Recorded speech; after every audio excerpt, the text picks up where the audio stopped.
So you want to tell me about Danny? Yes. Okay. Danny's an 18-month-old boy. No past medical history here for a sick visit. He had a fever and a cough.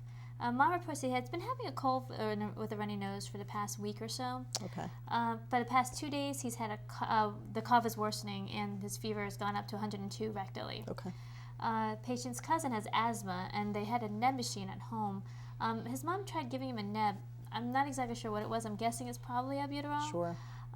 Seemed to help the cough some, though. Okay. She also gave him some Tylenol for the fever, brought it down to 99 degrees, but then it went back up after a few hours. Okay. Danny's been drinking pretty well, hasn't eaten much for the past few days, and then has had normal urine output. Hasn't had bowel movement in the past couple of days, though. Okay. Dad smokes, but he says that he usually smokes outside, but not always. Okay. On exam, Danny is comfortable, not in any respiratory distress. His fever was 101.2 here in the clinic, rectally, and heart rate was 120, respirations were 16. Okay. His neck was supple, no lymphadenopathy, moist mucous membranes, no signs of dehydration. His ears, I had a bit of a hard time trying to see them, but I thought I could see the tympanic membranes, and so it looked like they were fine. No redness or bulging or anything. Sure. Heart didn't have any murmurs. Lungs, again, he's moving here pretty fine. I thought I heard a bit of a wheeze, but I wasn't sure. But on the left side, I was pretty sure I heard some crackles. Okay. The belly was soft, and then his arms and legs were well perfused. Okay. Fine. Okay. So, in summary, we have an 18-month-old boy. Initially started with some cough and cold symptoms, but I think he's having an asthma attack. Mm-hmm. So, with that, I think that we should give him his own nebulizers, the prescription and the nebulizer machine, just so that he doesn't have to keep using his cousin's, and maybe give him some steroids just to help him a little bit more, like a 5-day burst or something. Okay.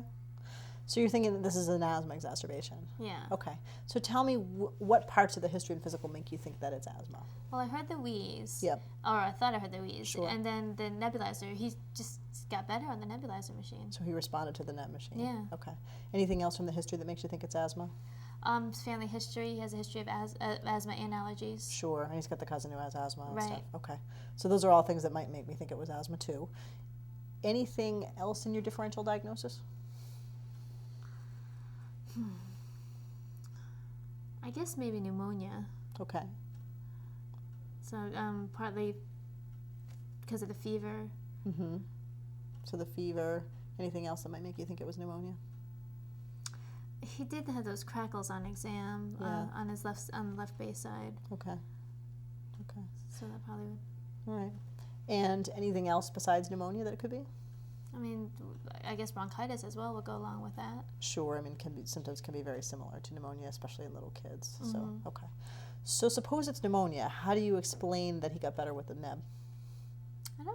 I don't know. I mean, that's part of the reason why I thought it was asthma, because he got better with it. So. Right, right. And I think we always are taught to think, oh, if they respond to bronchodilators, then it's asthma, you know? Right.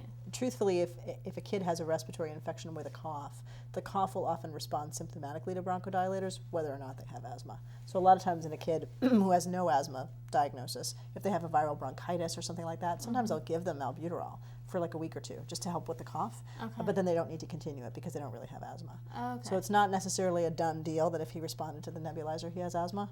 And it may just be that he's got a pneumonia or a bronchitis with a cough that symptomatically responds to the albuterol. Gotcha. Does that make sense? Yep, Yeah. totally. So it's helpful to think about things in general terms, because if you get locked into that, he responded to the neb, so it has to be asthma thinking, then you might ignore other parts of the history and physical that would help you, like the fever and the crackles and stuff that wouldn't be explained, if it was asthma. So, so that's helpful.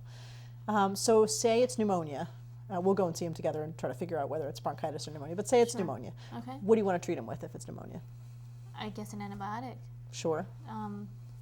Azithromycin. Okay. What kind of pneumonia do you think he has?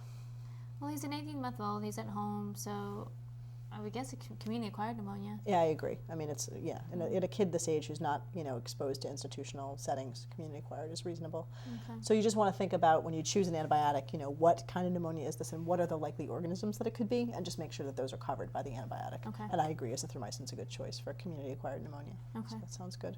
Okay.